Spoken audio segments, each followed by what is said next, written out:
Bienvenido al canal de audiolibro Narraciones Budismo. Clásicos de India.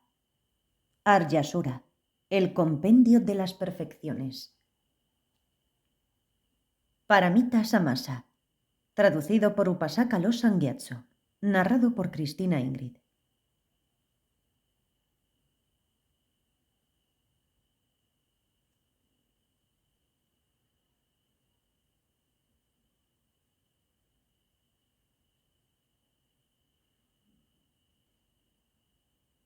Homenaje al Buda.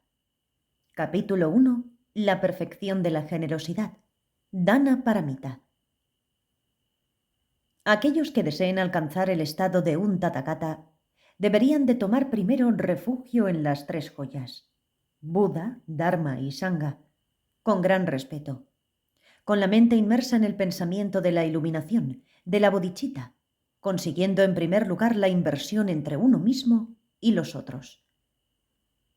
Después, aquel que tiene el propósito de beneficiar al mundo ha de ejercitarse en la práctica de la generosidad, de modo que incluso aunque le sea demandado su propio cuerpo, no se pervierte abandonando esta práctica. O sea, todo lo que favorece la avaricia es un obstáculo que no refuerza el propósito de la renuncia. Todo esto debe de ser rechazado por el bodhisattva como un obstáculo que tiene el aspecto engañoso del apego. Por eso, ¿cómo podría aceptar el bodhisattva como regalo joyas, riquezas o incluso un reino celestial, si todo ello puede constituir un obstáculo para el propósito de la renuncia? ¿Acaso él no sigue el sendero de la iluminación perfecta? Teniendo bien presente la superioridad de la conducta de los virtuosos y al voto de conseguirla hecho por uno mismo, él debe de controlar su inclinación a la posesión, generando en la mente un noble pensamiento. Cuando yo voy a tener que dar incluso mi propio cuerpo al mundo de los seres, y también el mérito conseguido a partir de esta renuncia, entonces ¿qué no existiera más apego en mí hacia los objetos externos que el que existe en el símil del baño del elefante? Aquellos que están deseosos de carne, que puedan coger esta carne mía, aunque extraiga la médula de mis huesos aquel que lo desea, ya que yo únicamente sustento este cuerpo para beneficio del mundo, con mayor razón entonces los objetos externos. Igual que los hombres desnudan de la corteza, las hojas y las flores a un árbol medicinal, y éste no piensa, estas personas llevan lo que me pertenece. Asimismo, yo que solo pretendo el bien del mundo, no debo de sentirme tocado, ni tan siquiera albergando el más leve pensamiento de este género, puesto que mi cuerpo doliente, desagradecido y constantemente impuro, resulta útil para los demás. Y puesto que este cuerpo mío está constituido dentro, por tierra y agua y, fuera, por una multitud de elementos afines, ¿cómo puedo sostener yo esta afirmación manchada por el fango de la ignorancia de este es mío y este es de otro? Aunque mi cuerpo disfrute de los placeres, no lo considero como algo ajeno. Este disfrute es precisamente vuestro. ¿Cómo puede ser mío? Yo no alimento ningún sentimiento egoísta al respecto. Así que debido al repetido surgir en su mente de tan maravilloso pensamiento, perfectamente conforme a la naturaleza del Buda perfecto, los que han trascendido el pensamiento son llamados por los Budas. Siendo excelsos, están dotados de la virtud que constituye la superioridad de los bodhisattvas. Así que él, heroico en la práctica de la generosidad, ni siquiera tiene en cuenta su propio cuerpo. En él, sin esfuerzo alguno, su pensamiento, palabra y obra operan de acuerdo a su intención. Él, que posee un karma puro, trabaja para el beneficio de los demás sin el sufrimiento que se deriva del esfuerzo, de tal modo que esta actividad constante suya, para el bienestar de los seres, alcanza una gran agudeza en el discernimiento de lo correcto y lo incorrecto. Así que alcanza un grandísimo poder gracias a la generosidad. Por eso él ilumina con la generosidad del Dharma, que supera en esplendor al propio amanecer a los seres que yerran en las tinieblas de la existencia cíclica. La realización de ese fin que es el bienestar del mundo es común en todos, y es la condición para el surgimiento de la luz omnisciente del puro Dharma. Así que el mérito adquirido por esta persona debido a la generosidad deviene indestructible, lo mismo que el esplendor del sol cuando sale. Este río maravilloso de mérito que nace de la generosidad se convierte en el ornamento del Bodhisattva. Así que su ornamento está también en el pensamiento de la generosidad que va acompañado de la compasión. Que pueda yo, por el mérito de esto, producir en mi vida larga la inteligencia y la energía de un Buda para beneficio del mundo y de los seres, que la donación de mi carne pueda hacer que me convierta en un vaso del Dharma. Con esta intención, y no por obtener la felicidad de los dioses, el sabio dona comida tendiendo solamente al bienestar del mundo y da bebida para extinguir la sed de las pasiones mundanas. ¿Cómo puede el mundo entero obtener la beatitud del nirvana y la facultad mágica de transformación de un Buda? Pensando de este modo, el protector del mundo que se complace en el Mahayana da el vehículo para que pueda alcanzarse la iluminación.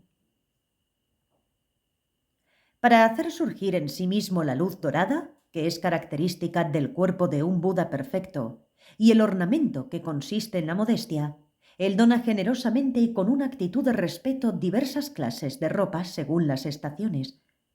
Con la intención de obtener el asiento que es el asiento de la iluminación, él da asiento y da cama con la intención de obtener las tres cosas dignas de confianza, y para conseguir la visión que es propia del omnisciente, da los medios para la iluminación de las calles y de los santuarios. Da instrumentos musicales para poder escuchar las melodías celestiales y ofrece regalos para los viajeros con el objetivo de obtener el comportamiento de un Buda perfecto. Y dona lugares de reunión, cisternas, parques, monasterios y casas, con el fin de obtener la condición de protector de todas las criaturas. Y para obtener la superioridad en el órgano del gusto, ofrece como donación comida sabrosa y bien confeccionada, y dona medicinas para que la vejez y la muerte desaparezcan de este mundo. Deseoso de conducir a una independencia similar a la suya a la gente que se ha hecho esclava de una multitud de pasiones, ellos siempre ofrecen a los esclavos y esclavas sin dejar de lado al más ínfimo siervo. Porque la iluminación le es muy querida, da a sus queridos hijos e hijas y los da sin falta, y queriendo tener el gozo derivado de surgir el Dharma, dona variados entretenimientos que procuran disfrute. Para conseguir la perfección en las 32 marcas características de un gran ser, da oro, perlas, gemas, corales, etc., y adornos diversos resplandecientes para obtener las marcas características secundarias, las 80 marcas secundarias de un gran ser. Dona jardines y bosques adecuados para la práctica de la meditación, para obtener la concentración meditativa, y un tesoro de riquezas para tener la joya del Dharma, para obtener el reino de Munindra. Da sin cansarse reinos sobre los que ostenta la autoridad real. Deseando compactar el asiento de la iluminación con su pie noble adornado por la marca de la rueda, él, deseoso de conseguir el bienestar del mundo, da sin perturbarse sus propios pies. ¿Cómo puede uno no dar al mundo, que está inmerso en el torrente del sufrimiento que fluye velocísimo, la mano del Dharma? Pensando así, él les ofrece su mano, esplendorosa como el loto recién abierto. Con el propósito de perfeccionar su facultad de comenzar por tener fe, él da sin cansarse las orejas y nariz, y deseando dotar de claridad a los ojos del mundo, destruyendo completamente el velo de la ofuscación, da también sus ojos. ¿Cómo puede ser mío este cuerpo, que representa para las criaturas un medio de subsistencia, al par que compuesto de tierra, fuego, aire y agua? Pensando esto, el Bhagavan, empujado por la compasión, cortó pedazos de su propia carne y dio junto a ella su sangre. Para adquirir el conocimiento supremo, él lo solicita del asceta que se le acerca, le rinde homenaje incluso con los miembros más nobles, con mayor razón, por tanto, con los miembros más inferiores. Con una conducta maravillosa y heroica, él da incluso la médula de sus huesos. ¿Cómo podría no tener y adquirir para el beneficio del mundo un cuerpo similar al del Tathagata, que no pudo ser incomodado ni siquiera por una lluvia de rayos? Y este sendero, esta lluvia de generosidad eterna e inmaculada, se derrama de aquella nube que es el Bodhisattva después de haber complacido al mundo, alcanza el mar de la omnisciencia. Esta persona no da por deseo de placer, ya que esto es como el veneno, ni por dominar a otros, ni por miedo o por vergüenza o esperando una recompensa. Él no da buscando a aquellos que son dignos de recibir donaciones. Y cuando encuentra una buena persona, no le da un regalo grosero. Ni cuando está dando tampoco piensa con desdén: esta persona no es digna de este honor. Su regalo no está empobrecido por el deseo de obtener una retribución futura, ni es un acto de generosidad irrespetuoso o reprochable. Y no se siente crecido por haber hecho un regalo a una persona virtuosa, ni se siente hundido por haber hecho un regalo a una mala persona. Manteniendo siempre la ecuanimidad, él no se ensalza a sí mismo, ni tampoco critica a otros. Él no da teniendo en mente un segundo propósito, albergando intenciones que no sean buenas. Su regalo no está contaminado por el ímpetu de la ira, ni se arrepiente al instante siguiente de haber donado. No se muestra más generoso cuando es alabado, ni al contrario, tampoco se retrae cuando falta el elogio. Él no da a los receptores nada que pueda suponer un daño para ellos, ni tampoco da nada que pueda ser causa de conflicto. Sus regalos no son hechos de formas intempestivas, ni son ofrecidos en circunstancias inadecuadas. Él no da para obtener un renacimiento entre los dioses, o para conseguir un reino, o para conseguir aquello a lo que aspira el seguidor del vehículo de los oyentes. Ravakas, seguidores del Hinayana o vehículo pequeño. Él no da teniendo en cuenta a la persona por recibir sonrisas o palabras de glorificación, ni piensa, tras haber dado: mi tarea ha llegado a su fin, ni ofrece un regalo que desemboque en violencia contra otros. Él no da regalos que no puedan ser devueltos tras la consecución de la omnisciencia o que sean condenables. Así que este regalo suyo, que es sinónimo de perfección, alcanza un estado de pureza suprema.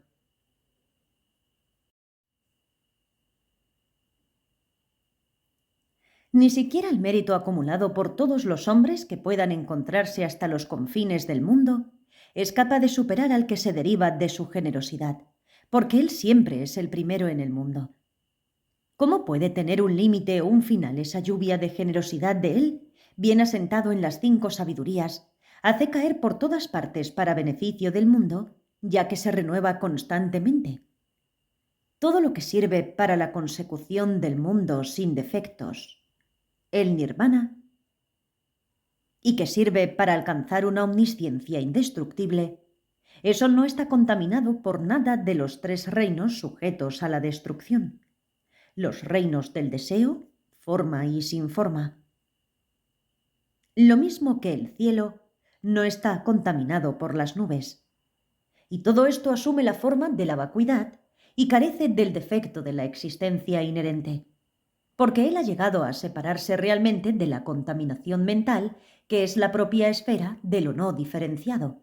Por eso el Munindra lo llamó indestructible. Aquel que desea además ejercitarse en esta práctica de la generosidad, que constituye la gloria del virtuoso y que es causa de alegría infinita, debe de generar en su propia mente la idea de la impermanencia de los placeres y la compasión hacia todos los seres. Después de haber observado lo fútil de los placeres, y cuando la compasión se llega a convertir en su verdadera esencia, él llega a esta convicción: lo que yo doy es verdaderamente mío, no lo que atesoro en mi casa. Lo que ha sido dado ya no constituye más una causa de preocupación. El temor viene de aquello que uno guarda en casa. Generalmente, esto necesita ser protegido y no da satisfacciones, mientras que, al contrario, una vez ya entregado, no da lugar a este inconveniente. La felicidad, incluso en otra vida, viene dada por lo que hemos donado.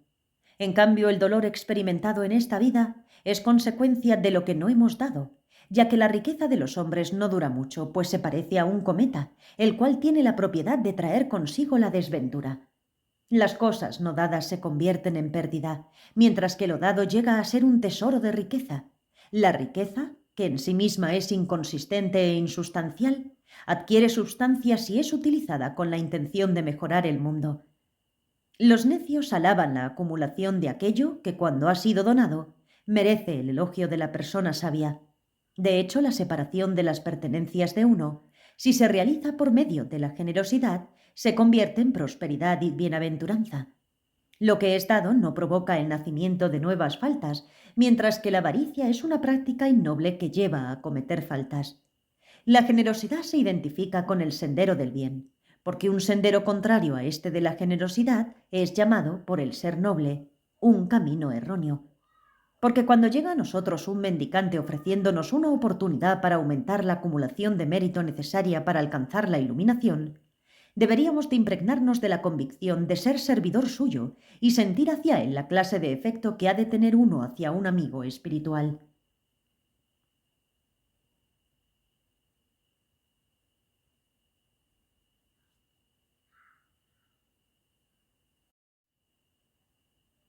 Con ofrecer su oreja a solicitud del mendicante, los magnánimos atenúan sus propias pasiones, y es por ellos han querido la venida de un mendicante más aún que la llegada de una fiesta.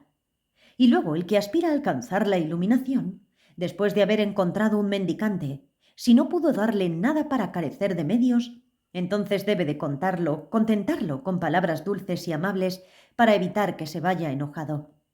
Él debe de esforzarse en refrenar la avaricia y en eliminar de su mente la agitación de las emociones aflictivas para que no suceda nunca que un mendicante, tras haberse acercado a él, se aleje triste por haber recibido una negativa.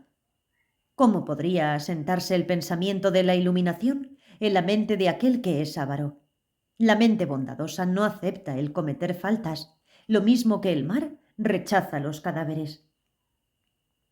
Además, rehuyendo totalmente cualquier tipo de transgresión, quien desea alcanzar la iluminación siempre está presto a donar todas sus posesiones.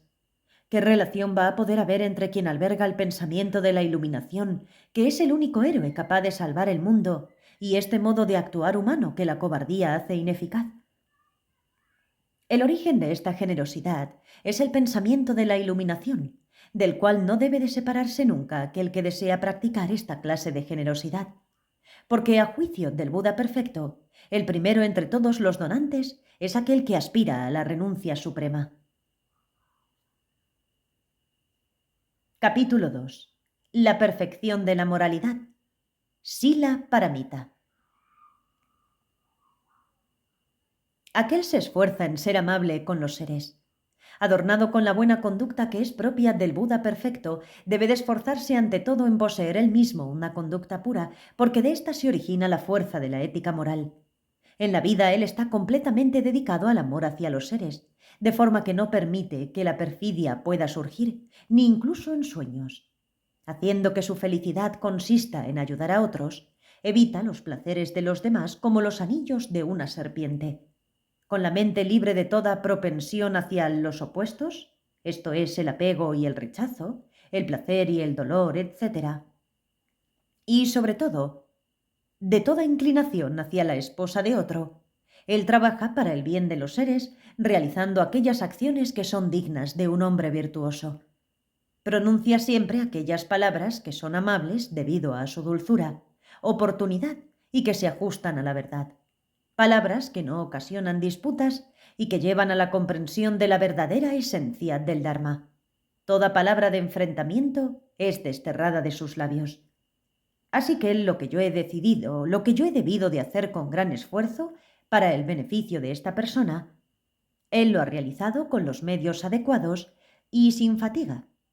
Pensando así, él se alegra de la felicidad de los demás y así hace que la envidia no pueda entrar en su mente. Aunque otro lo insulte, él debe de esforzarse por calmar el quemazón de la ofensa pensando esto. Esta ira que ahora surge es una debilidad mía, porque esta persona, dominada por las emociones aflictivas, no sabe qué es lo mejor para su propio bien. Ha disipado con la luz de la sabiduría el velo de oscuridad que las doctrinas falsas tendieron sobre su mente. Aquella fe que nadie le pudo arrancar es en aquel que está por encima de los hombres y dioses, y tiene bien arraigada su práctica de la virtud. La práctica de las 10 acciones virtuosas. Las 10 acciones virtuosas es el sendero que consiste en evitar las 10 acciones no virtuosas. Son 3 acciones del cuerpo, que son no matar, no robar y abstenerse de una conducta sexual incorrecta. 4 del habla: no mentir, no calumniar, no insultar y no hablar por hablar. Y 3 acciones mentales: los pensamientos codiciosos, desear el mal de otros y las visiones erróneas. Así pues, en la práctica de las 10 acciones virtuosas son la vía recta que conduce a los reinos celestiales y a la liberación. Él no se aparta de ellas, porque aquellos que persisten recogerán el fruto de sus distintos pensamientos, que tienen como fin el bienestar de los seres. En resumen, se llama buena conducta aquella disciplina que abarca nuestros pensamientos, palabras y obras. Así que, purificando estos con cada antídoto, tú te esfuerzas en observarla plenamente. Quien es propenso a abstenerse de la violencia infunde en los seres una sensación de seguridad debido a su carácter bondadoso y destruye sin ningún esfuerzo aquella propensión al mal que existe en su mente como consecuencia de las acciones negativas cometidas en el pasado. En su mente, capaz de un afecto superior, todos los sentimientos de hostilidad han sido aplacados y descansa felizmente porque en él se han anulado aquellas perturbaciones físicas y psíquicas que dan origen a un sueño impuro. E incluso lo protegen los yaksas, una especie de ogros en la mitología hindú, y él no teme caer en los destinos desafortunados, esto es, nacer como un ser infernal, un fantasma hambriento o preta, o como un animal. Consigue una vida larga, placentera y con buena salud, y no deja de renacer en los destinos afortunados, como un ser humano dotado con las libertades o como un dios. Y puesto que se aplica el inmenso trabajo propio del Tathagata, que empieza con la iluminación, y de acuerdo a su intención, lleva una vida dedicada a la acumulación de bienestar para los seres. Él, que no coge para sí los disfrutes de los demás, obtiene una gran felicidad en el otro mundo. No va a haber rey ni heredero capaz de arrebatárselo, lo mismo que no hay viento capaz de mover a la montaña. La amabilidad, si está acompañada por una ética moral pura, en el mundo se convierte en un receptáculo de confianza. Así que, sin sentir ningún temor a ser atacado por otros, él sigue su camino sin encontrar obstáculos.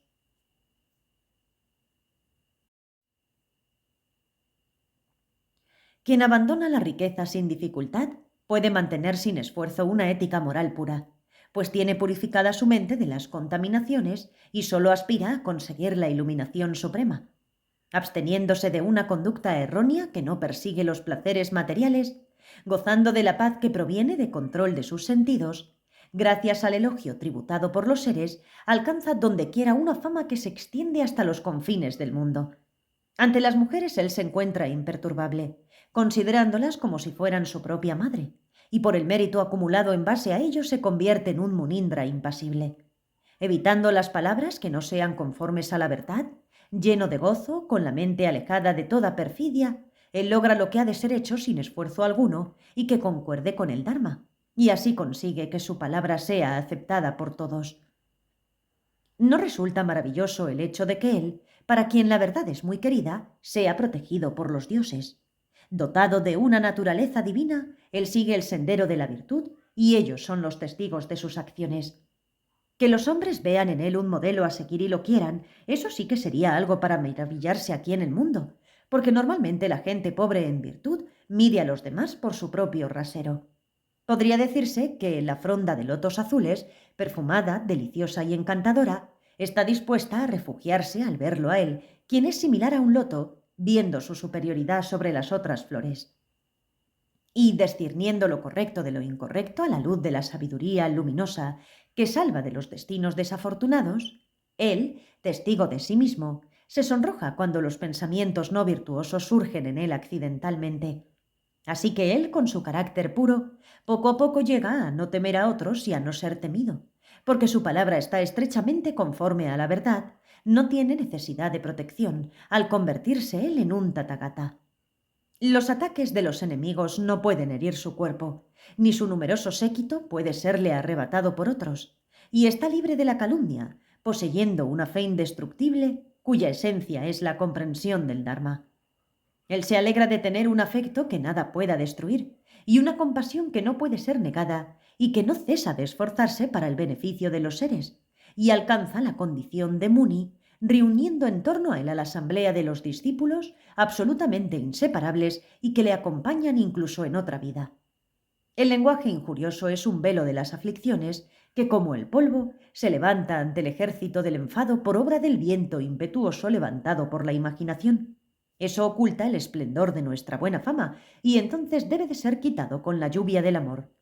Absteniéndose de este lenguaje injurioso, él subyuga las mentes de los seres con palabras dulces, y puesto que el amor del mundo hacia él se arraiga cada vez más en el corazón de los hombres, aumenta también el número de aquellos que aceptan venerarlo. Así que, habiendo convertido al 100% de los seres y bloqueada la senda del sufrimiento, por sus acciones meritarias no caen los destinos desafortunados, ya que en esta vida y en la otra el Dharma es la salvaguardia. Y como los pasos del Bhagavan resuenan claramente desde lejos, así también de cerca aparece su naturaleza beatífica. Además, más sonora que el trueno, su boca está adornada con la voz de Brahma. Absteniéndose de discursos contradictorios, él conquista completamente el afecto del sabio, continúa proclamando la verdad con inteligencia y alcanza una grandeza espiritual completamente espontánea. Y debido a este mérito suyo, alcanza la condición del rey de los ascetas. Cuando es interrogado con respecto a los aspectos profundos del Dharma, con su palabra aclara el significado sin dejar la menor duda sobre los distintos puntos de controversia al mismo tiempo. Eliminado por medio del intelecto el deseo innecesario, el cual no es estéril, sino que fructifica en esta vida y en la otra bajo la forma del sufrimiento, él alcanza una prosperidad grande y amplia, debido a que en su mente no aparece la envidia. Cuando el pensamiento llega a hacerse puro, también las palabras y las acciones que provienen de él se convierten en puras, lo mismo que las constelaciones lucen en la bóveda celeste cuando es la época adecuada. Y su mente, asistida por el mérito, va ascendiendo siempre a disfrutes más altos, llegando a ser objeto de reverencia por los mismos reyes e inatacable para los arrogantes. Sus facultades, reforzadas al máximo grado por las buenas acciones realizadas, no se debilitan, y por ello se convierte en el único maestro digno de la veneración de los tres reinos, cuya rueda del Dharma es irrefutable. Libre completamente del deseo de hacer daño, el cual es como una fiebre ardiente, él evidencia con su conducta el conocimiento de esa naturaleza y manifiesta la serenidad de su mente con un comportamiento sereno y dueño de sí mismo. Él no piensa más en acciones que puedan tener carácter violento o que posteriormente puedan dar lugar a litigios, o que impliquen una conducta innoble o que sean fraudulentos, porque él ha saboreado el más alto nivel, el gusto de la empatía. En el mundo él alcanza la equiparanza con las personas nobles. Es venerado como un dios entre los hombres e incluso asciende sin dificultad al mundo de Brahma porque sus aspiraciones son las de una mente bondadosa e inteligente. El cielo de Brahma es el primer cielo del reino de la forma.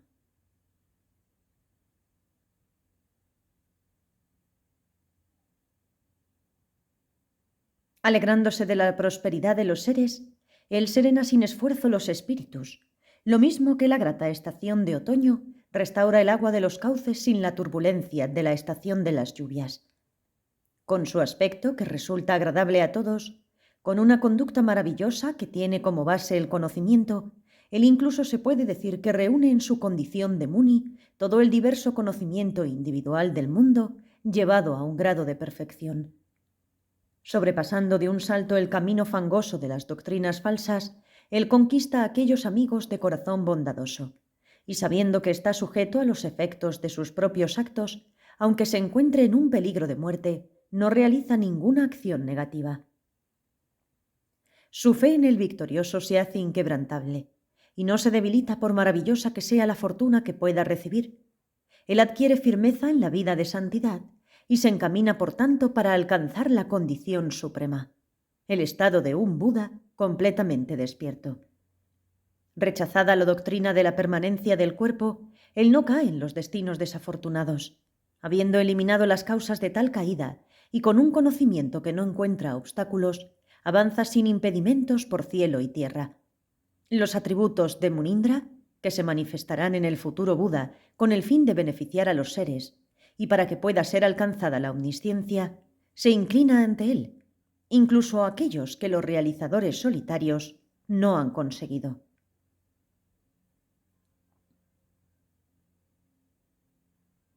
Esta majestad digna de elogio, adornada de aquella joya, es la virtud, embellecida por las cualidades de su elección.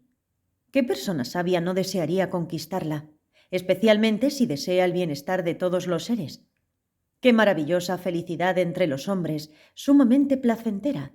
¡Qué felicidad de los dioses, con el sabor de la beatitud suprema!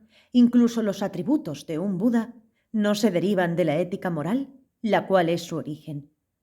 Pero si la ética moral de uno se deteriora, le es imposible incluso el lograr su propio bien.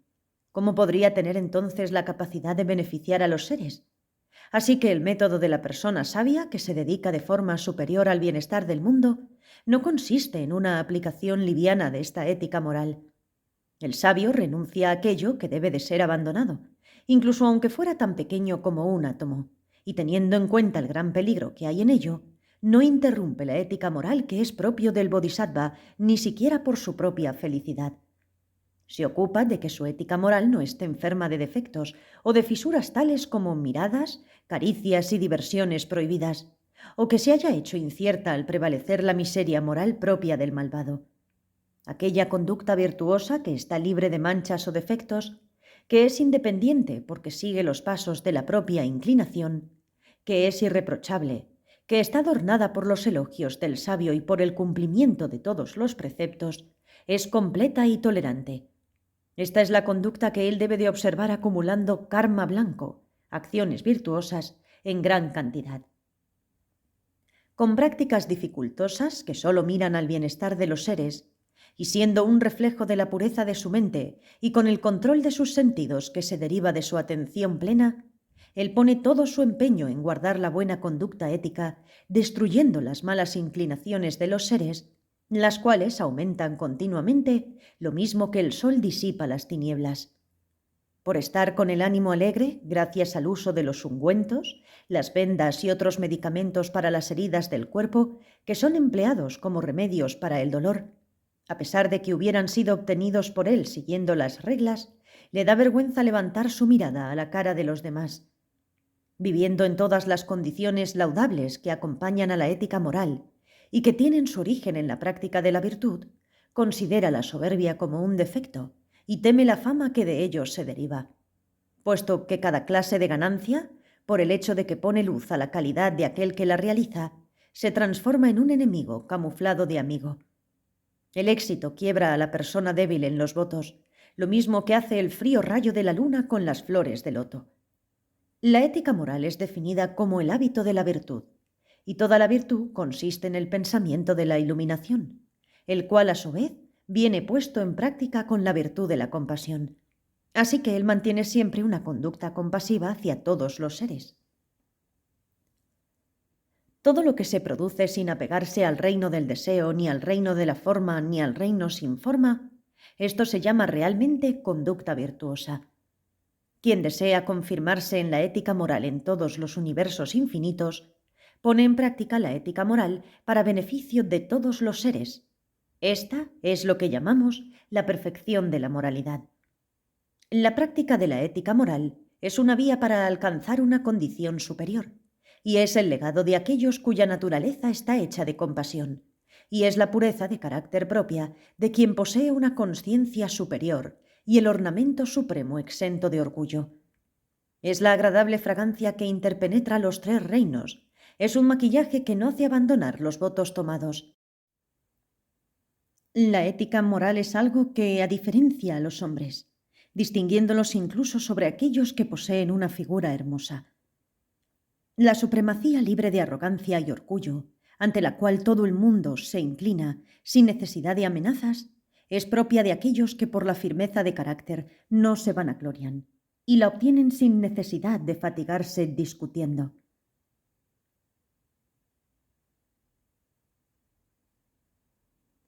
La ética moral es más celebrada que un nacimiento ilustre. De hecho, los señores de los hombres levantan, pegado a la cima de sus diademas, el polvo del suelo que han rozado al rendir homenaje a los santos, el cual ha sido purificado por el contacto de los pies de aquellos que, aunque no son alabados, están bien involucrados en la práctica de la ética moral. Y esto sucede aunque estos hombres no tengan ninguna relación de parentesco con las familias nobles y aunque no hagan todo lo posible por el bienestar de los demás. El bodhisattva debe de tener una conducta inmaculada, no por no caer en los destinos desafortunados, no por obtener un reino, ni tampoco por alcanzar la beatitud de los cielos. Eso en realidad no debe de ser algo interesado, pero mirando solamente el bienestar de los seres, ellos observan una conducta virtuosa. Capítulo 3. La práctica de la paciencia. Santi Paramita. Se dice que la paciencia rompe la ilusión producida por los secuaces de Manmata, dios del amor. Y es un medio fácil para alcanzar la liberación. ¿Quién de entre quienes no se esfuerzan en ponerla en práctica es capaz de alcanzar el bien definitivo? La paciencia es la firmeza amable del bondadoso, quien permanece siempre indiferente ante las ofensas de otros. Esto es designado con el adorable nombre de Dhamma, y es el resultado de la virtud. Persigue el bien de los seres y conoce la compasión. Se dice que la tolerancia es el bautismo inicial de aquellos que tienen la mente centrada en el bienestar de los demás. De hecho, lo mismo que una compuerta cierra el paso del agua, la emoción aflictiva del enfado obstaculiza la felicidad de los hombres. La paciencia es el ornamento del poderoso, es el grado supremo de perfección al que llega la fuerza de los ascetas. Es el aguacero que apaga el incendio en el bosque de las emociones aflictivas y es el cese de las calamidades en esta vida y en la otra. Las flechas que son las palabras del malvado se estrellan contra la coraza de bondadosos, hecha de paciencia. Generalmente, de hecho, transformándose en flores de alabanza, constituyen una corona de gloria para estas personas. La paciencia es el antídoto para el veneno que rezuma de las palabras del malvado. Su luminosidad parece la luz lunar de la sabiduría, el carácter mismo de los ascetas, siempre constante, y la tierra donde toma residencia la virtud. Es la esencia de cada naturaleza dotada de profundidad. Es la estación de las lluvias que apaga el fuego del enfado y la palabra paciente. Ella interpreta el mar de la virtud que lleva a la otra orilla. Esta paciencia es como una escalera para ascender hasta el mundo de Brahma sin probar el cansancio, y es el taller en el que se fabrica la figura del bodhisattva resplandeciente de virtud, adornada con los signos nobles. La marea de la paciencia desarraiga el gran árbol de la aflicción que está cargado con la fuerza de la enemistad y se dirige siempre hacia aquel mar de virtud, siempre creciente, que está representado por el pensamiento de la perfecta iluminación. La paciencia es el crecimiento dichoso del bien que se prolonga incluso en la otra vida. Es el desarrollo de aquel fin que es el bien del mundo, la realización del grado más alto al que puede llegar una naturaleza virtuosa. Es la pureza de pensamiento, palabra y obra. Quien mira a todo lo que existe con la ternura de la compasión no cae en la ruina que originan las aflicciones de la existencia cíclica, sino que como consecuencia de sus buenas acciones para el beneficio de los seres, se puede decir que llega a hacerse famoso en cada lugar del mundo. Aquel en el que la pureza de la sabiduría se ha hecho paciente no está contaminado por un lenguaje arrogante, y por el surgir en él aquella fuerza que consiste en soportar la impermanencia de todos los fenómenos, tampoco se exalta en la felicidad, y no se debate por las humillaciones sufridas, porque él tiene un gran apoyo en la fuerza de la paciencia, y así, sin basarse en otras normas del mundo, no es inestable. Las ofensas, aun siendo punzantes, no perturban la mente de la persona buena que desea fervientemente alcanzar la condición del sabio supremo y la perfección de la paciencia en posesión de la fuerza de la moralidad. Él, con su mente heroica, enseña a los otros el difícil acceso, humillando el orgullo en la mente de los heréticos. Tirtikas, por el deseo del bien. Los hombres, ofuscados por su apego a su ego, orgullosamente consideran a los otros como algo extraño a sí mismos, y con la mente dominada por los insultos se atormentan por su falta de paciencia. La mente del hombre virtuoso, dotada de compasión, realiza pacientemente acciones beneficiosas y disfruta de ello sin la concepción de un yo. No se perturba ante los insultos de los demás debido a su familiarización con la virtud. La causa del enfado es una imputación falsa, que lo mismo que una fiebre, atormenta el corazón de aquellos que carecen de firmeza. Una imputación correcta consolida la calma de la mente que se manifiesta bajo la forma de la paciencia. La causa del enfado. Cuando la paciencia se basa sobre la base buena de una imputación correcta, no tiene la menor oportunidad de irse, lo mismo que el reflejo de la luna llena sobre el agua agitada por la brisa matutina.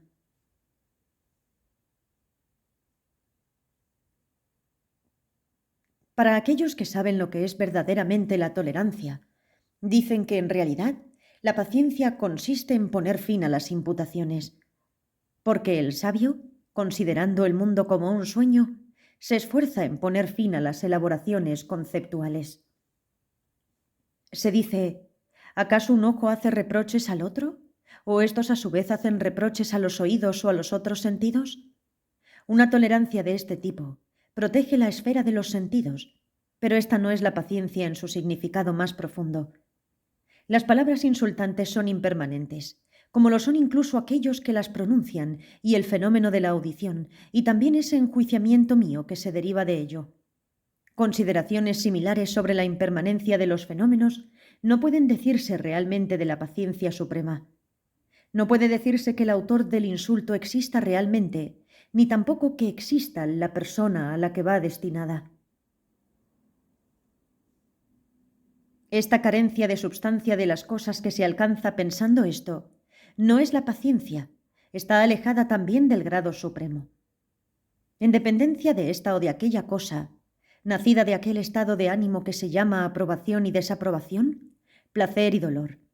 Este es el terreno sobre el cual descansa el principio de causalidad, pero eso no es la paciencia en su absoluto perfeccionamiento. Si esta persona, con la mente envuelta en una oscuridad mental similar a Raju, piensa viendo a otros, ciertamente yo no soy así, ¿cómo es posible entonces la perfección de la paciencia en tu mente, ahora soberbia y ahora adormecida?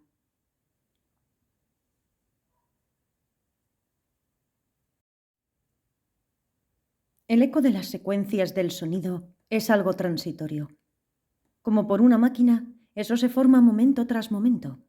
¿Cómo podría yo, por tanto, ofender con mi palabra? ¿Y quién es el ofendido?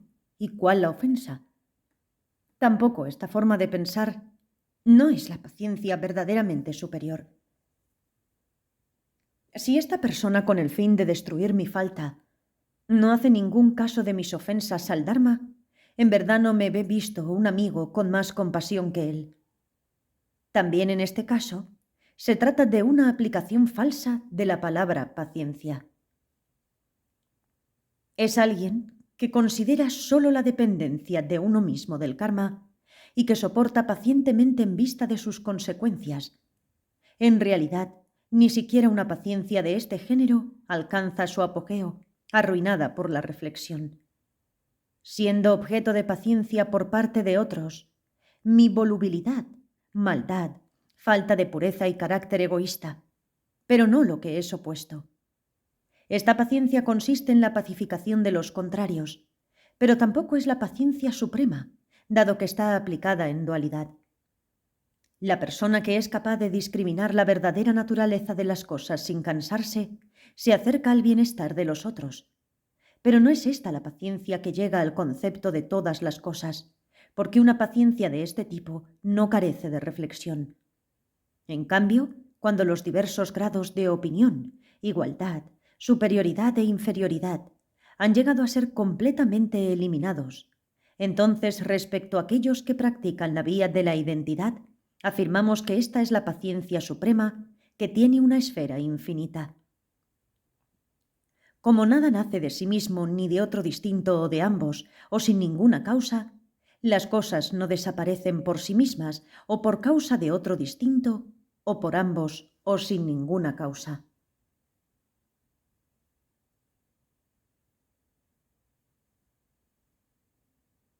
Sin duda, en ningún lugar se conoce jamás un efecto que surja de aquello que es destruido, o de aquello que no lo es, o del uno y el otro a la vez, o de aquello que no es el uno y el otro.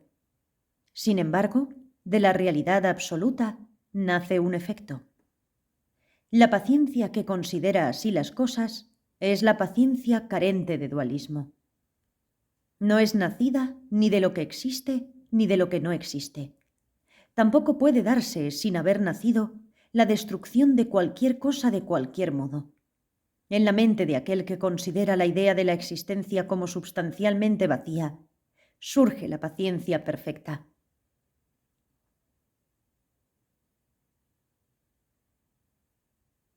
A miles, los victoriosos han predicho que él, una vez obtenida esta paciencia, ciertamente se convertirá en un victorioso.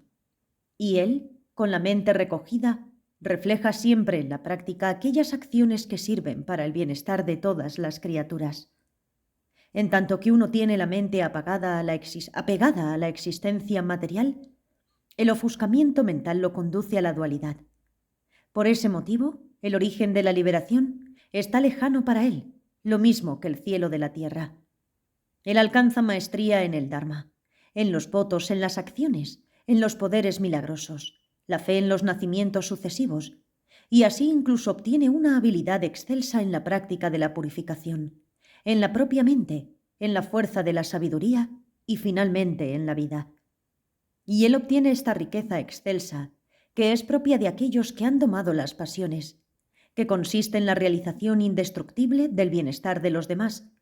Se convierte en el Señor Supremo, el sostenedor de los seres buenos en peligro de caer en la desgracia. Porque aquellos que asumen la pesada carga, que consiste en actuar para el beneficio de los demás, siempre deben de emplear como medio la práctica de la paciencia. De hecho, todas las acciones de aquel que tiene esta paciencia están orientadas al bienestar de los demás y siente placer por ese ornamento que es el fruto de la virtud. De hecho, también aquella fe cuya raíz se desarrolla en esta paciencia la aplican los sabios para alcanzar el estado de un Buda. Para aquellos que tienen la mente llena de fe, no se comprueba, a lo largo del sendero del Dharma, la ruptura del eje del carro constituido por su deseo.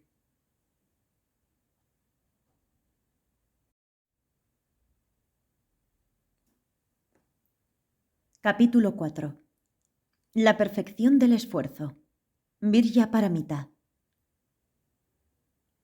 Y cuando es desarrollada en él la fuerza de la paciencia que lo soporta todo, él comienza a efectuar con heroísmo toda clase de maravillas, porque él, en virtud de un esfuerzo entusiasta, se involucra en actividades que consisten en la práctica de acciones que llegan a superar las de los dioses. Los objetivos mundanos, también aquellos de los cuales pueden surgir las realizaciones, son difíciles de alcanzar para una persona que carezca de esfuerzo entusiasta. Pero no hay ninguna cosa inalcanzable para aquel que posee un heroísmo que desconoce la debilidad. El débil no tiene la energía necesaria para afrontar una empresa. El de energía mediocre, tras haber comenzado, termina desanimándose. Pero aquellos que poseen una energía infatigable en la realización de acciones que contribuyen al bienestar de los demás, renunciando a entrar en el nirvana, llevan a su conclusión aquello que emprenden. Generalmente el hombre afecto a la cobardía permanece inactivo respecto a lo que debe de hacerse en el momento adecuado, aun cuando el esfuerzo dependa de él. Por el contrario, quien está dotado de energía puede soportar sin cansarse el peso de las acciones que han de ejecutarse para el bien de otros, incluso aunque sea tan pesado como el monte Meru. Si los años estuvieran compuestos de días tan largos como los dos extremos de la existencia cíclica, y si durante una cantidad larguísima de eones formados por la acumulación de estos años, tan numerosos como las gotas de agua existentes en el mar, si en cada uno de ellos yo hiciera que naciera en mí el pensamiento de la iluminación con esa energía, yo podría reunir ahora el resto de mi acumulación de mérito y eliminar la miseria de fatiga.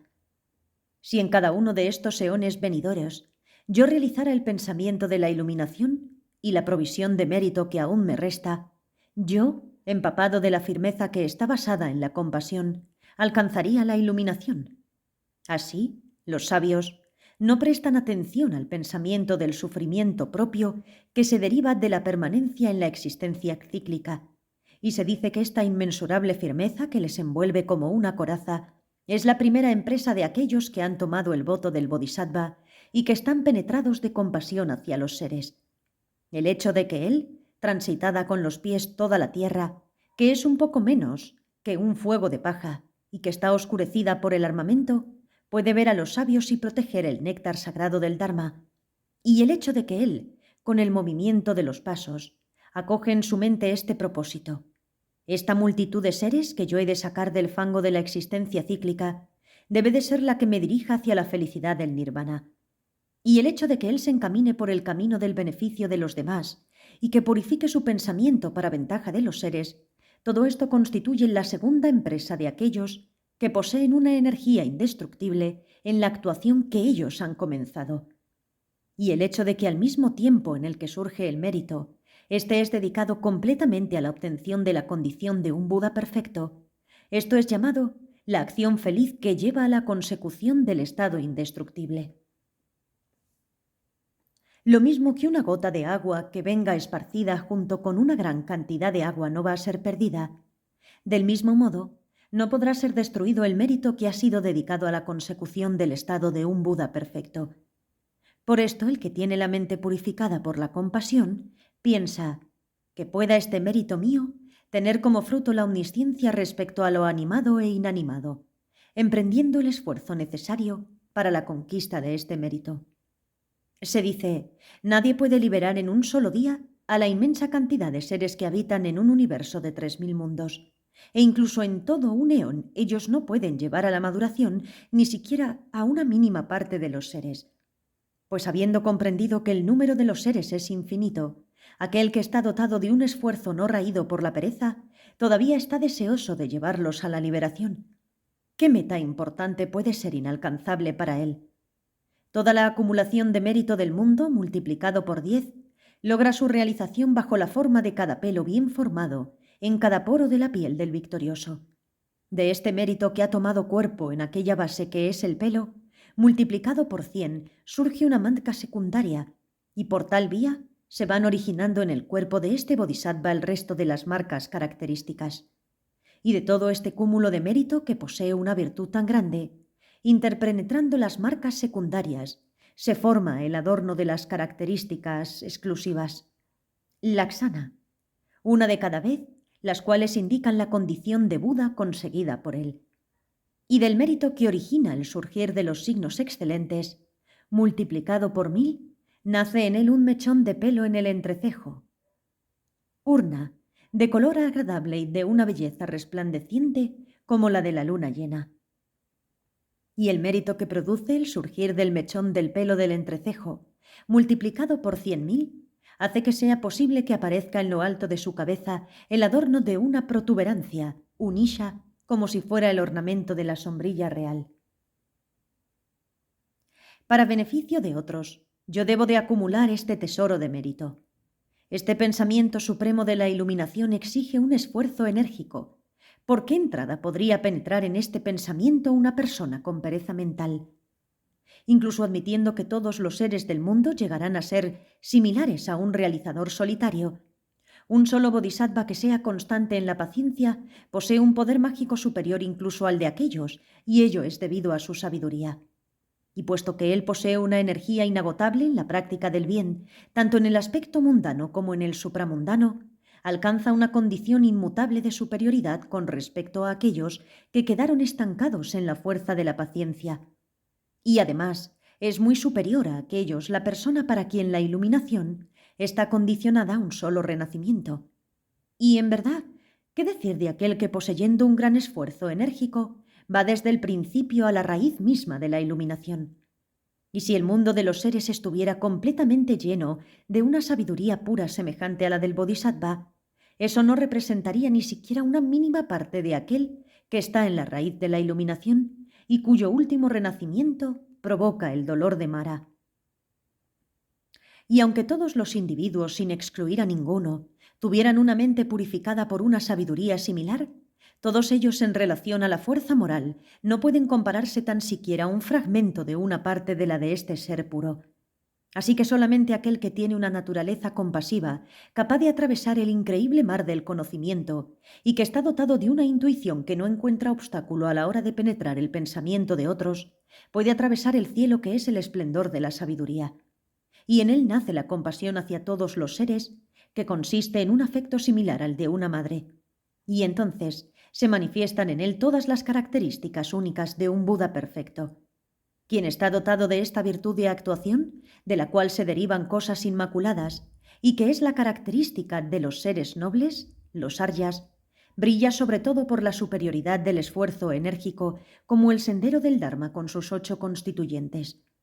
La práctica virtuosa de las 3 clases, inferior, medio y superior, de esfuerzo enérgico de palabra, obra y pensamiento de la que aquellas se derivan, y que con sus propias del gran esfuerzo enérgico falto de inteligencia, y que están igualmente carentes del hecho de entrar y permanecer en el pensamiento de la iluminación, y el compromiso equilibrado con el pensamiento de la iluminación y la fe, y soportar el carácter insustancial de todos los fenómenos, y las 4 formas de atraer seguidores, y la ausencia de obstáculos en la comprensión de todos los preceptos.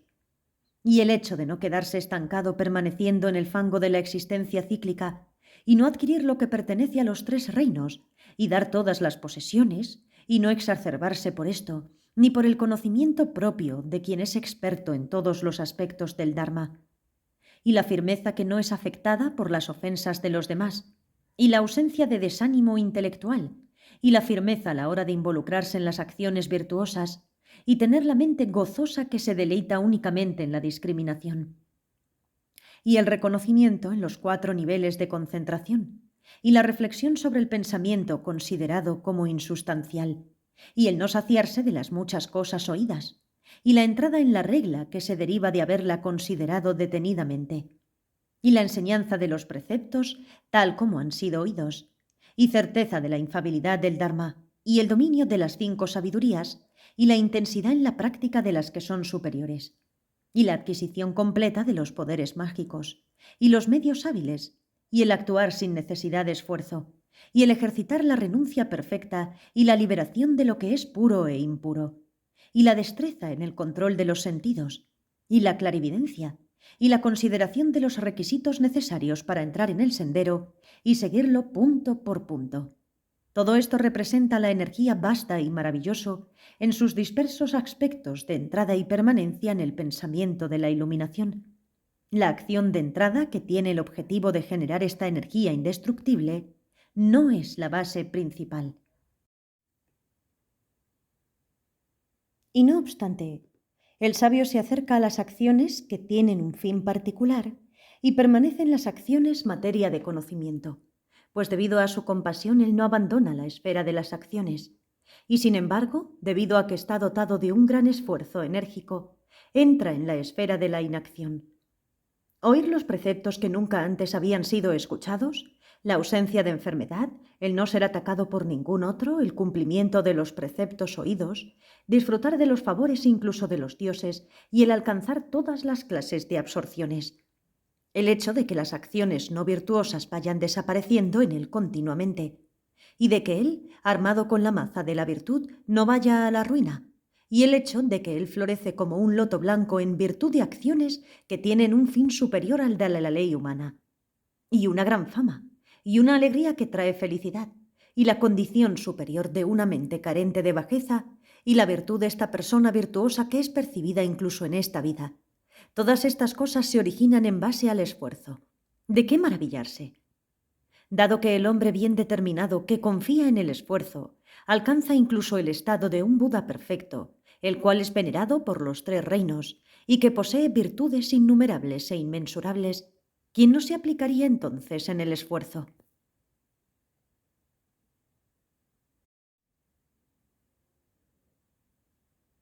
Capítulo 5. La perfección de la concentración. Dhyana Paramita. Después, el bodhisattva se encuentra en la práctica de la concentración para aumentar su conocimiento, porque trabajar para el bienestar de los seres es una cosa que se deriva de la luz del conocimiento.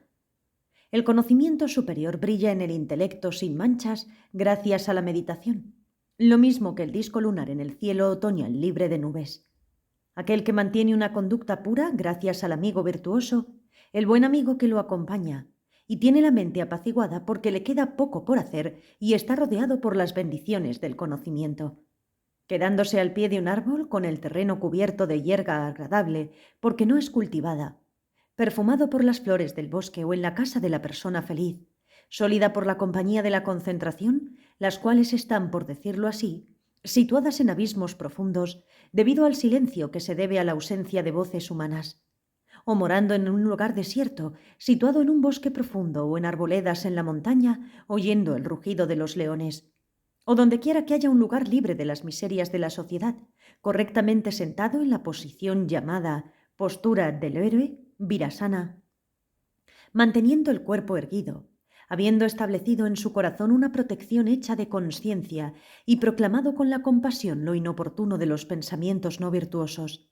Piensa: para mí este es el tiempo para acumular sabiduría, no de obtener la liberación, porque yo no puedo liberarme sin antes liberar a todos los seres. En esta condición, con el pensamiento volcado hacia el bienestar del mundo, con el deseo de alcanzar el estado de un Buda, ellos se esfuerzan continuamente para entrar en la concentración. De hecho, no es descansando como él puede provocar el fuego cuando frota los dos pedazos de madera. Y este sistema de no abandonar nunca la meditación ha de ser aplicado a menos que no sea alcanzado el grado supremo. Y concentra la mente en un solo punto sobre el objeto elegido. Quien presta atención a muchos objetos atormenta su propia mente agitándola. Con la fuerza del esfuerzo enérgico, erradica en su mente cualquier teoría falsa a la que pudiera estar apegado y la rodea de calma elevándola. La fuerza de la concentración hace el bien, es ecuánime e inmóvil, y él debe de estar interpenetrado por ella para alcanzar la sabiduría propia de un Buda. Quien ha probado el gozo de la concentración no busca la esclavitud de las pasiones, porque esta gran tarea de la entrada en la concentración no tiene como fin su propia felicidad, sino la de todos los seres. Para proteger el cuerpo y la vida, con la mente herida por la cobardía, él no provoca un debilitamiento del esfuerzo, incluso aunque su líder fuera puesto sobre el fuego. Después de haber distinguido las características individuales de las cosas, para obtener la concentración en la realidad absoluta, recoge de nuevo la mente agitada por medio de la conciencia bien recogida. Y aparta la mente de todo lo que pueda ofuscarla utilizando los antídotos, lo mismo que se puede guiar a placer un elefante con el garfio y las bridas. Así que disfrutando de un completo bienestar espiritual como consecuencia de la eliminación de enfermedad que es el ofuscamiento, él es como una persona liberada de la miseria, como alguien liberado de una gran calamidad. Con la mente llena de alegría, él considera las desventajas del deseo y la excelsa guirnalda de bendiciones que se puede conseguir apartándose de ello. Así que él no debe de alimentar aquellos deseos que son tan momentáneos como la luz de una lámpara, que tienen la consistencia de un montón de espuma. Son vacíos de existencia en sí mismos, son como sueños, y se puede decir que nacen debido a los engaños, los cuales rompen el puente de los efectos de solidez bien probada, incluso el afecto de los padres hacia sus hijos y de los hijos hacia los padres, y el de los amigos hacia los amigos que se quieren, y el del Buda, que es un cúmulo de virtud y que se manifiesta también hacia un ejército desplegado para batalla. La codicia da origen en esta vida al afanarse en la búsqueda de los objetos deseados, y es causa de sufrimiento en vidas futuras. También el razonamiento que se apoya en estos deseos suyos provoca la ceguera del ojo que es la sabiduría, y lleva a nuestra propia ruina y a la de los otros. Y además, el que desea ayudar a otros, ¿cómo podría recordar después de haberlos abandonado aquellos deseos que han sido eliminados completamente, incluso aquellos que desean solo el propio bien? Y no se encuentra satisfacción ni apagándolos completamente, ni acariciándolos día tras día, ni acumulándolos. ¿Qué otra enfermedad es más grave que esta? Puesto que incluso una persona carente de buen sentido reconoce dónde está lo más ventajoso para ella, ¿qué persona con buena cabeza mudaría estos deseos que son similares a un vehículo conducido por un loco? Así que en el momento en el que él controla de este modo completamente los deseos incorrectos, su mente bien controlada se apacigua en la renuncia, y entonces él alcanza aquella concentración mental caracterizada por la felicidad y el bienestar, que nace de la soledad y de haber alcanzado la calma mental, y que es dicha el primer nivel de concentración. Y viendo al apego al razonamiento y la reflexión como si de objetos de deseo se tratara, deseoso de destruirlos, alcanza el bienestar que se deriva de la alegría de la meditación. Y por la íntima serenidad y por la concentración mental que lo caracteriza, los ascetas incomparables llaman a esto el segundo nivel de concentración. Él, dándose cuenta de la agitación que hay en la mente, ahora abandona la alegría, alcanzando el tercer nivel de concentración caracterizado por el conocimiento y la ecuanimidad. Y después de haber abandonado la sensación placentera del bienestar, alcanza el cuarto nivel de concentración, en el que han desaparecido toda sensación de placer y de dolor, purificado por el conocimiento y la ecuanimidad. Y él obtiene las 5 sabidurías intuitivas, que son consustanciales con estas cualidades precedentes, lo mismo que un rey dotado de una conducta honrada alcanza la modestia, gloria, riqueza, inteligencia y esplendor. Y estas sabidurías suyas, después de haber superado las de los realizadores solitarios y las de los oyentes, adquieren una gran potencia muy superior con respecto a ellas, pues con la completa dedicación al beneficio de los otros se va acercando a la de los victoriosos. De hecho, él, con un esfuerzo enérgico e incansable en su actuación, con su compasión incita a los ávaros a practicar la generosidad, también a la conducta virtuosa en aquellos que carecen de ella. Lleva al iracundo el perfume de la paciencia, al perezoso a poseer un gran esfuerzo enérgico, al distraído lo conduce a la concentración meditativa, y a quienes no saben hacer ni cuentas los lleva a la sabiduría.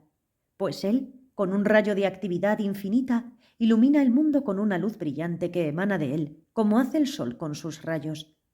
Ahora, viendo él aquí en la tierra, con el alcance de su ojo divino, a los seres que han actuado erróneamente cómo van cayendo en los infiernos, y cómo los dioses que se consideraban eternos van agotando su mérito y su vida celestial, viendo al mundo herido por la pena que viene de las diversas clases de sufrimientos, se genera en él un profundo sentido de empatía, y debido a esta compasión abandona toda negligencia en su propósito, que es el de estar siempre dispuesto a beneficiar a los demás, alcanzando en ello una capacidad que supera todo lo imaginable. Y ahora él puede ver a los tathagatas que están en otros campos búdicos, y las manifestaciones de la virtud que son propias de la esfera de los Budas y la fortuna de la Sangha, y observa la esfera de acción pura de aquellos toros que son los bodhisattvas y la práctica excelsa que tiene como resultado el beneficio de todo el mundo. Y aquí su voto se cumple fácilmente, sea por desplegar el beneficio de los demás, sea por la excelencia de la conducta virtuosa. Con su clareaudiencia sobrehumana, el oído divino, por el cual resulta perfectamente claro el sentido de las palabras, él escucha los discursos pronunciados en voz alta o susurrados como si estuviera al lado, aun cuando se encuentre a mucha distancia. Escucha las palabras pronunciadas por aquel que tiene una conducta alejada de la compasión, compuestas de sílabas ofensivas y carentes de sentido, similar a las llamas que salen del fuego de la rabia que arde dentro de su pecho. Y escucha el sonido de los laúdes divinos, acompañados del canto de las apsaras, embellecido por el tintinear de los collores, aun cuando su única característica es la impermanencia. Habiendo visto que sus enemigos, con la intención de engañarlo, han asumido la apariencia de amigos, él frecuenta a las personas cegadas por las pasiones. El dolor que él siente debido a los engaños que los afectan y de los que él experimenta los efectos se transforma en compasión. Porque él se siente golpeado en su corazón por los gritos de dolor provenientes de los infiernos, cuyos sonidos son distintos del miedo a los diversos tormentos.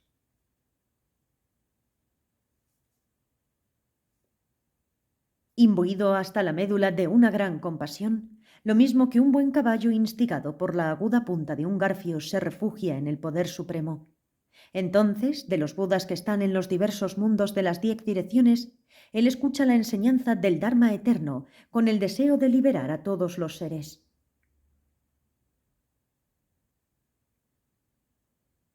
Porque él, que está en posesión de los medios de conocimiento, después de haber conocido las inclinaciones y tendencias existentes en las mentes de los otros, hace germinar en ellos nuevas semillas de mérito. Y después de haber recordado todos sus nacimientos anteriores durante miles de millones de eones, viendo que el mérito de la persona proviene de la fuerza o debilidad de sus poderes, Él, que está dotado de un cuerpo que puede asumir diferentes formas, por medio del poder mágico que se deriva de esta cualidad suya, llega a ser capaz de explicar el Dharma de modo que no sea estéril, porque su enseñanza tiene en cuenta la capacidad de cada uno para entenderla. Dotado de los signos característicos del rey de los ascetas, en ocasiones con su cuerpo que posee un esplendor como el del sol, emite miles de rayos, es de una belleza incuestionable y tiene un aspecto evidente con todas las marcas características. Él, alegrando los ojos de los hombres y procurándoles un goce superior con su palabra, los ilumina con una enseñanza intemporal que sirve para obtener la condición de victoriosos para aquellos que tienen devoción hacia los Budas. A veces, con aquella conducta absolutamente superior que conforma la gloria del asceta y que está acompañada por la calma, él, que tiene el aspecto de un discípulo del sabio, consigue la conversión de aquellos corazones que son dignos de esta transformación. Lo mismo que Indra, él ve cómo las diademas de los dioses tocan sus pies de loto.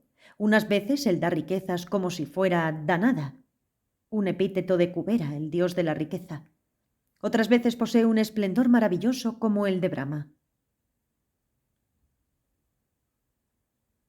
Otras veces él es aquel que tiene 3 ojos bien abiertos y que lleva sobre la cabeza el ornamento inmaculado de una hoz de luna, Shiva. A veces tiene una majestuosidad divina similar a la del jefe de los dioses, Indra, y posee la gloria del rey de los Nagas, Shesa.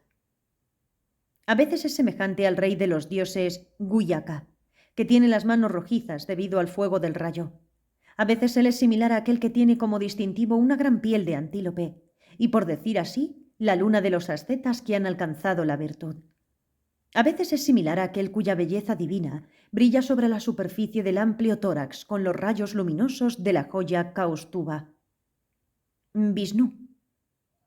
Otras veces aparece como el rey que tiene como emblema el Garuda, y otras veces poseía majestuosidad de Jalayuda. A veces es aquel cuya consorte es blanca, Shakti, y que posee innumerables poderes, y a veces es aquel que tiene como vehículo un elegante pavo real, Kartikeya. A veces es aquel que tiene como adorno el Himalaya, que marca el surgir y ponerse del sol y que posee el aspecto inmaculado del sol y la luna. A veces asume el bonito cuerpo de Agni, el fuego, y del dios Marutpat, que gozan aquí en el mundo de una forma humana. Otras veces adopta la dignidad de Varuna, otras veces el cuerpo encantador de Manmata. A veces, deseosos de un intercambio de afecto entre un hombre y una mujer, crea una atractiva figura de un hombre y de una mujer. Otras veces, con la mente libre de deseo, crea la gloria de los ascetas, el cuerpo de un yogi. A veces atrae el corazón de los hombres mostrando las acciones de un maestro, un discípulo o un rey. Incluso en los infiernos él crea con sus poderes la ocasión para la liberación del poder. Ahora él, dotado de una compasión perpetua, por tanto trabaja aquí y allá para beneficio del mundo con acciones de diverso género en función de la fe de los seres. Después de haber alcanzado esta inmensa prosperidad superior, basándose en su perfección de la concentración, él realiza un esfuerzo supremo, como sucede cuando uno ha encontrado el rastro seguro de un tesoro. También la involucración débil en el bien, que es propia de un voto frágil, quizá jamás es destruida. Así que se esfuerza en acrecentarla, pues de un comportamiento contrario nace la pérdida de esta involucración. Y por otra parte la concentración fácil con un esfuerzo, luego es difícil de conservar. También aquel que persigue una victoria inmediata debe luego, en compensación, proceder al sometimiento del vencido. Nuestra mente es muy inestable porque no es fiable, a menos que no haya alcanzado aquella tierra pura que es el nivel inmóvil. Bhumi Achala, el 8º nivel del Bodhisattva, que es difícil de alcanzar para quien posee una mente carente de firmeza. Para aquel que sigue la vía de lo ilusorio, toda clase de concentración termina por cesar. Por consiguiente, él se adhiere a la meditación del vehículo supremo, abandonando la conceptualización. Considerando como un engaño la idea de un ego puro, eterno y feliz, una idea que se deriva de la arrogancia propia del mundo material, él no tiene la mente apegada a una existencia imaginada. Incluso en él surge una relación clara con respecto a la naturaleza de los fenómenos. Él puede ser blanco de las contaminaciones morales, pero él sobrepasa la esfera de Mara con la eliminación completa de estos males.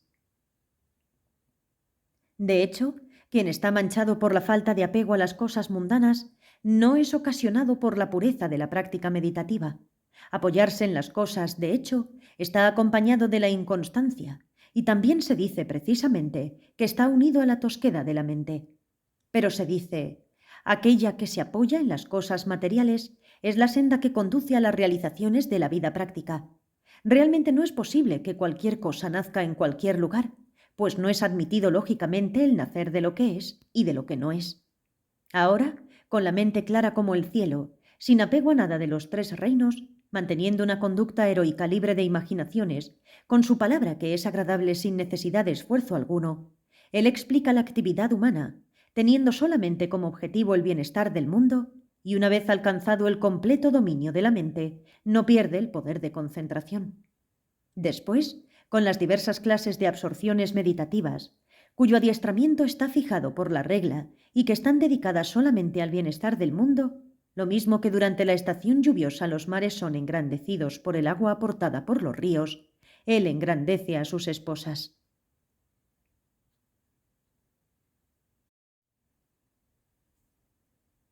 Capítulo 6. La perfección de la sabiduría.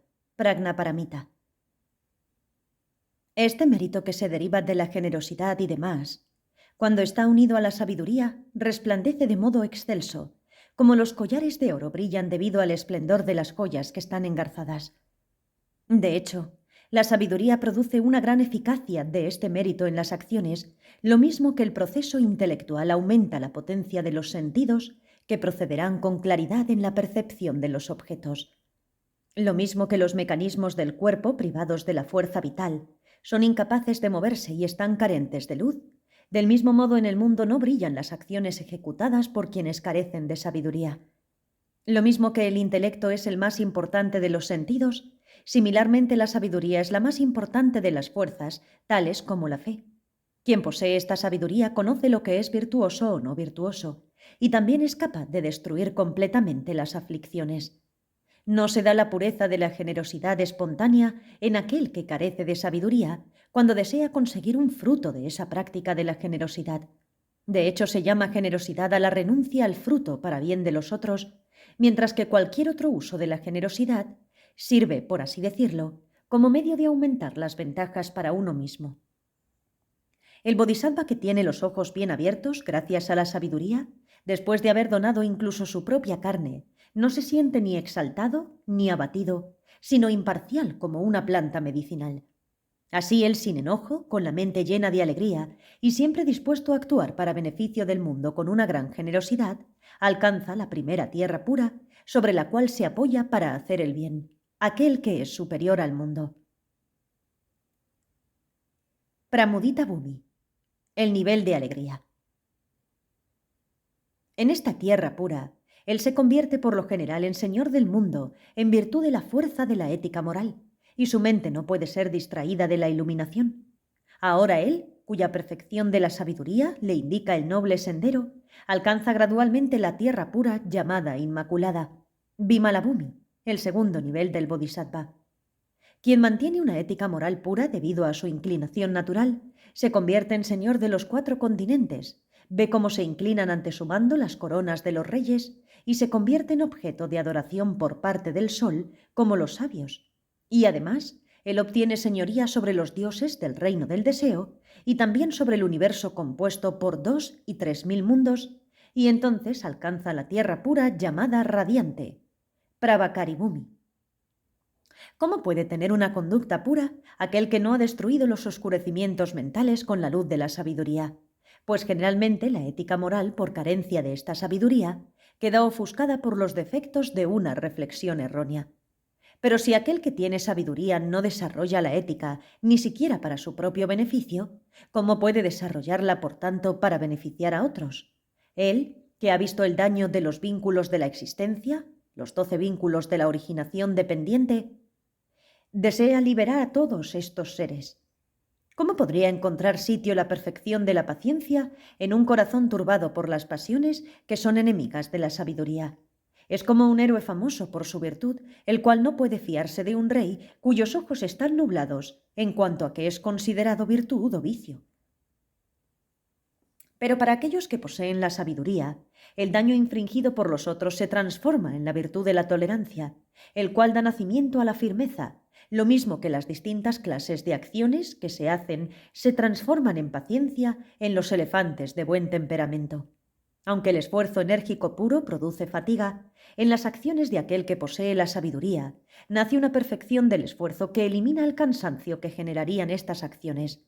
A esta concentración meditativa, que es placentera gracias a la felicidad que de ella surge, que no es nada al ser tan sutil, que es la excelencia suprema de los sabios, que no puede encontrarse en la mente de aquellos cegados por el deseo, ¿cómo puede llegar la mente de los hombres, oprimidos por las grandes acumulaciones de actos erróneos, y que para conseguir la sabiduría han seguido un camino equivocado que ellos consideraban que era el correcto? Aquellos que no se esfuerzan por alcanzar el conocimiento son incapaces de lograr una visión pura de la existencia. Sin esta no puede darse una ética moral pura, la cual a su vez es necesaria para alcanzar una concentración perfecta, sin la cual es imposible conseguir la destrucción del sufrimiento. En cambio, el sabio, considerando el temor que surge de las acciones no virtuosas y la ininterrumpida sucesión de alegrías que surgen de la virtud, abandona todo aquello que no es virtuoso, y con el deseo de actuar para el beneficio del mundo, transita por el sendero que la virtud hace agradable. Quien es perseverante en el esfuerzo también alcanza la concentración, adquiere pureza en el habla, en la actuación y en el pensamiento. Por esto, gracias a la energía irreprimible de la que está dotado, se esfuerza en todo lo que produce el bienestar de todos los seres. Y por medio de la generosidad que sobrepasa todos los deseos, y con el néctar de su palabra afectuosa y noble, con un comportamiento desinteresado y lleno de fuerza, siempre absolutamente ecuánime en la consecución del bien de los demás, y mostrándose imparcial hacia todas las cosas, y conquistando por medio del amor la mente de los seres, alcanza la alegría del nirvana, pues gracias a la sabiduría, su rueda del Dharma no conoce obstáculos. La enfermedad del miedo, que es mortal y que se apoya en su causa, que son los destinos desafortunados, la muerte, el insulto y la desconfianza, no es capaz de acercarse a quien está custodiado por aquellas fuerzas sanas que representan la sabiduría y demás.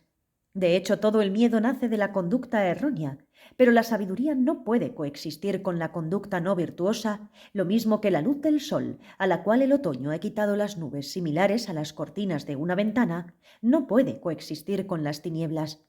Las tinieblas morales, innatas en el mundo, impiden ver el sol incluso aunque haya salido.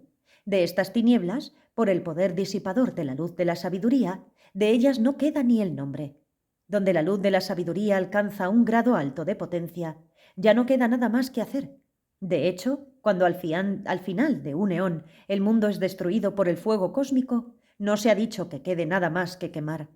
Todo el brillo reunido junto no es suficiente para conseguir la luz de la sabiduría, así que no hay progreso mayor que el ser poseedor de esta sabiduría o un nacimiento más venerable que esta de la que no se decae.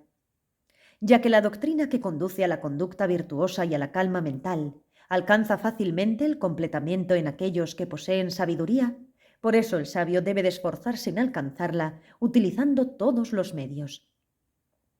La percepción en lo relacionado con el funcionamiento de los agregados, los elementos y las esferas de los sentidos, una percepción que está basada en la verdad y que es digna de fe, consiste en la entrada en el objeto en los tres tiempos por parte de aquellos que están purificados por la sabiduría. Aquellos purificados por la sabiduría y que han puesto en práctica las enseñanzas expanden la gloria de los hijos de los victoriosos, y los pelos de su cuerpo erizan por la maravilla que supone el ver los rayos de virtud difíciles de soportar. Por eso Mara, poderoso como es, no puede resistir la fuerza de la sabiduría que posee un esplendor tan brillante. Los rayos de la sabiduría confunden su vista, por lo cual él, de hecho, ya no dispone más de capacidad para ver. Con su mente revestida de una coraza hecha de sabiduría, el que resiste las flechas disparadas por el Dios del amor. Además, el sabio solo actúa sin temor después de haber sometido al ejército constituido por la forma y demás. Tener una naturaleza cobarde que se abandona dominada por el miedo, o estar aferrados al dolor como sucede con los ignorantes, o caer en un ataque de la tortuosa enfermedad del enfado, la cual está profundamente enraizada en la mente mezquina. mancharse con la avaricia, como sucede con los tacaños, o poseer esa conducta absurda que se personifica en el sujeto apegado a las cosas del mundo. Tener un carácter perezoso, el cual se encuentra en aquellos que están privados de esfuerzo enérgico, o carecer de calma mental como sucede con los arrogantes. Todas estas diversas aflicciones, incluso si están ocultas en esos diversos recovecos que les sirven de refugio, son destruidas por la sabiduría apenas nacidas, que es prácticamente un voto hecho para beneficio del mundo. Y él, habiendo dirigido la fuerza de su mirada firme y adorable a una existencia superior a ésta, tras haber destruido las aflicciones, es consagrado espontáneamente por el Munindra con el néctar de la profecía. Es consagrado por los rayos de luz que provienen del pelo del entrecejo, que es propio de los mejores de los ascetas, y sonriendo con el esplendor de la luna llena a medianoche, él brilla como el fuego de las ofrendas hecho con mantequilla líquida. Y cuando él, que considera a todo el mundo como poseyendo su misma naturaleza, alcanza el rango de heredero del Muni, el dolor de los seres se calma sin esfuerzo, lo mismo que se desvanece una gran nube de polvo cuando cae sobre ella la lluvia. Esto es una completa irradiación de luz ocasionado por la fuerza de la sabiduría y por los hijos del Sugata. ¿Cómo maravillarse respecto a que este esplendor provenga de la madre, la cual tiene afecto hacia sus hijos? Y también, apoyándose solo en su sabiduría, surge la fuerza superior que tiene 10 aspectos. También nacen en cantidad innumerable las joyas restantes que son las virtudes, dotadas de un esplendor no común. En el mundo los bodhisattvas enseñan las ciencias, que son como los ojos, y las diversas artes, que son un verdadero tesoro, y las fórmulas que posibilitan la salvación de los seres, y los diversos puntos del Dharma uno por uno, y la senda que conduce a la liberación, con sus diversos componentes y los distintos medios para actuar beneficiando al mundo. Todo esto constituye su superioridad consecuencia del poder de la sabiduría. De hecho, los bodhisattvas, aunque se conviertan en reyes, no cambian la naturaleza de los objetos de los sentidos, que son competidores de los objetos divinos, incluso en el caso de que sientan la tentación. Esto se debe al hecho de que tienen como ministro a la perfección de la sabiduría. El amor que está dedicado solo al bienestar de los otros y que excluye la contaminación de las aflicciones es la compasión suprema hacia el sufrimiento de los demás, que no llega a caer en la pereza debido al peso del dolor. Y por último, la ausencia de exaltación incluso en la alegría, y de un estado de ánimo que está caracterizado por la indiferencia y la inactividad del oscurecimiento, dado que el sendero que conduce a las cualidades opuestas es bloqueado por la perfección de la sabiduría, hace que todas las demás perfecciones brillen de forma extraordinaria. Si no fuera la sabiduría que supera el esplendor del sol, ¿quién, por tanto, que en este mundo se dedique a beneficiar de otros, podría destruir los oscurecimientos, los cuales son la única causa del dolor, en las mentes de aquellos que duermen en un lecho de ignorancia persistente? Para obtener esta sabiduría, es necesario aprender el Dharma en sus 80 formas, después de haber tomado refugio ante un maestro plenamente cualificado. Adquirido este Dharma, con los 32 elementos, lo acrecienta con las diversas operaciones de perfecta concentración de la mente. Quien tiene poco conocimiento del Dharma es como un ciego, y si no conoce el sendero de la meditación y está privado de esto, ¿sobre qué puede reflexionar? Por eso él va a esforzarse por adquirir el Dharma, porque solamente basándose en él puede surgir la sabiduría por medio de la reflexión y la meditación. Con preguntas que no buscan suscitar disputas dialécticas y que son expresadas de formas distintas, y con la investigación que da solo la indagación, busca la comprensión de los fenómenos, y con la meditación que hace aumentar su eficacia, él siempre dirige sus esfuerzos al desarrollo de la sabiduría. El método para alcanzar la sabiduría, en resumen, es esto: meditación y un amplio conocimiento del Dharma, dirigido firmemente a este fin. De hecho, de estas dos se origina la virtud que genera la luz de la sabiduría, lo mismo que nace el fuego cuando se frotan dos palos el uno contra el otro. Y apoyándose firmemente en el sendero transitado por la persona sabia, Él disipa los oscurecimientos que son la causa de las perturbaciones mentales, ya que la persona que está cubierta por ellos no resplandece incluso encontrándose en un estado próspero, lo mismo que la luna no brilla cuando surge entre las nubes cargadas de agua. La mente amodorrada por la pereza, los malos amigos, una conducta sin determinación, una mente continuamente somnolienta, sin deseo de conocer lo virtuoso, las preguntas reprimidas debido a la existencia de un falso orgullo, la timidez y el temor a acercarse a una persona sabia debido a la miseria que nace de la propia pusilanimidad, la actividad de las imputaciones falsas y una visión errónea de la realidad. Todas estas cosas dan lugar a la perturbación mental, mientras que sus opuestos sirven para destruirla. La maestría absoluta en lo referente a los agregados, los elementos y las esferas de los sentidos, en la verdad, en el razonamiento lógico, en el surgir de la causa, en la discriminación del vehículo puro, en los preceptos, todo ello constituye la esfera de la práctica de la sabiduría, que tiene 8 aspectos. La forma es como una masa de espuma carente de consistencia. Las 3 sensaciones, agradable, desagradable y neutro, son similares a gotas de agua. Las concepciones atraen a los necios, sedientos de vida y apegados a las pasiones, como en el espejismo de las gacelas. También la naturaleza de las formaciones kármicas es como el tronco del banano, y asimismo la ilusión no es más lógica que el agregado de la mente o consciencia. Por tanto, el cuerpo, cuyas acciones están determinadas por diversas imputaciones, apoyándose en esto, va errando por la existencia cíclica lo mismo que un cadáver poseído por un espíritu maligno. Aquí, en el mundo, no existe ni el yo, ni lo que pertenece al yo, ni ninguna otra cosa. Esta masa que es el cuerpo es un agregado de varias impurezas, y la imputación de un ser permanente es un engaño que afecta al necio, como cuando se ve una máquina bien construida que se mueve por sí sola.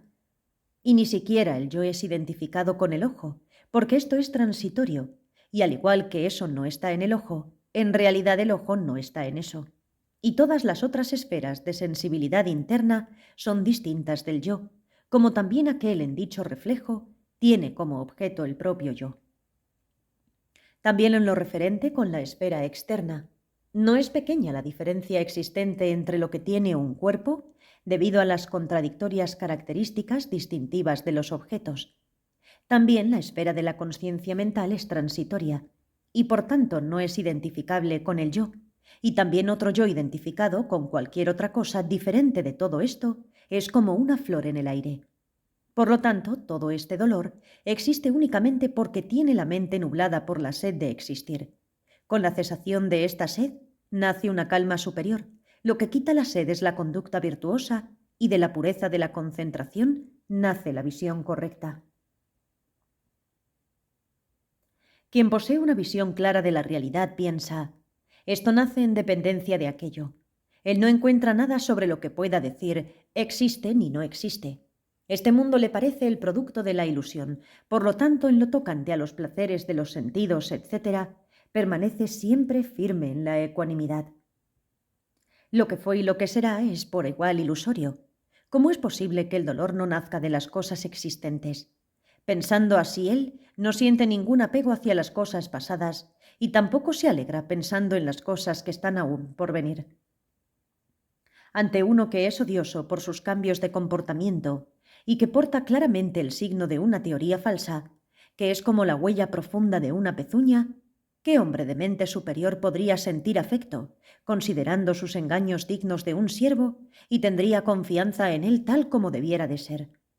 Así que, con una mente libre, lleno de compasión, contemplando el mundo inmerso en las contaminaciones de las emociones aflictivas y privado de un protector, con una mente que está apartada de las cosas no virtuosas gracias a su naturaleza noble, él no desea liberarse, alcanzando el estado de un Buda. Y primero él supera los dos vehículos del Hinayana, el vehículo de los realizadores solitarios Pratyeka-Budas y el de los oyentes Sravakas, que son incapaces de llevarle a conseguir el bien del mundo, y guiado por la compasión que le indica el sendero, practica el vehículo del rey de los ascetas, que por su naturaleza solo está dedicado al bienestar de los demás.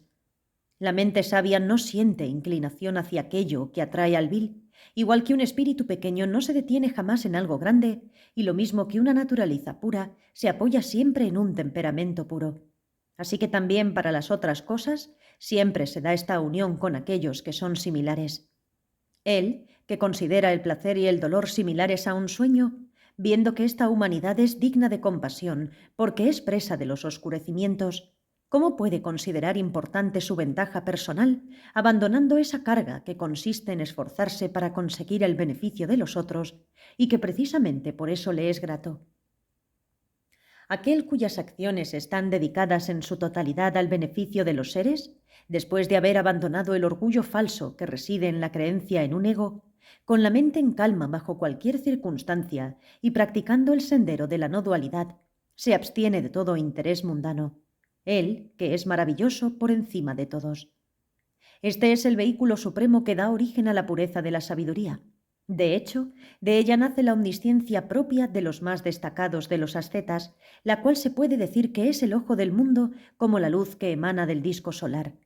El hombre que, incluso estando oprimido por el peso de las acciones erróneas cometidas en la existencia cíclica, no se cansa en virtud del estado de discriminación que se deriva de la sabiduría, ese hombre tampoco se encuentra en condición de estar abrumado por el desánimo en aquello que está relacionado con el vehículo que da origen al estado de un Buda en el mundo. Con todas las partes del cuerpo revestidas de vellos erizados, los hombres ven el esplendor maravilloso de un Buda y aún así abandonan el vehículo que lleva este esplendor. ¿Qué causa hay de esto? Más que las acciones no virtuosas. ¿Quién verdaderamente, a menos que tenga la mente vencida en la lucha contra Mara, puede insultar como si fuera un vehículo despreciable y manchado por el fango del mal al vehículo del omnisciente que está formado por aquel tesoro de joyas que son las perfecciones del Dharma del Buda perfecto? Eso no puede ser más que un enemigo del mundo.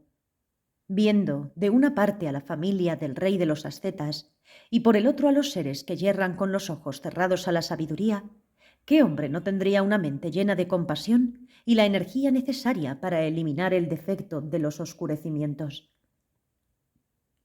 ¿Cómo puede estar lejana la liberación para aquel que genera en sí mismo la pureza de la sabiduría?